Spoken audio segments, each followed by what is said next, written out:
मैं अपन हिंदू समाज के बेटी मन बर दू भाखा कुछ कहना चाहत हूँ संगवारी हुआ। यदि आप मन ला मोर बात अच्छा लगी तो एक लाइक करके जाहा, और अगर आप मन मोर बात से सहमत होगा तो लाइक और कमेंट दोनों करके जाहा।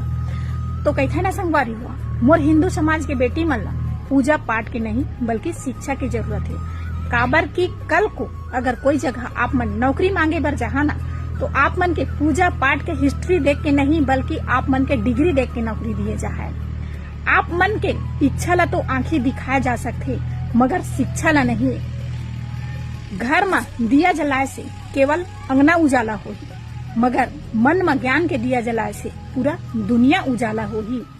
शिक्षा ओ शेरनी के दूध है जेला जतके पीहा ना उतके दहाड़ मार हो। शिक्षा ला न कोई बांटे जा सके और न ही कोई काटे जा सके। कहते ना संगवारी हुआ, अगर घर में लड़की ला मेहमान देखे भर आही ना तो ये नहीं पूछे कि कौन से मंदिर में जाके तय पूजा करता, का चीज के भोग लगाता, का चीज के प्रसाद बना के और चढ़ाता करके, बल्कि ये पूछे जाते तय कतका पढ़त हस, कौन से क्लास में हस, कहाँ तक पढ़ाई करे हस, ये पूछे जाते। तो एक बार आप मन ये बात में जरूर गौर कर, बस अपने कहना चाहता हूँ। जय जोहर।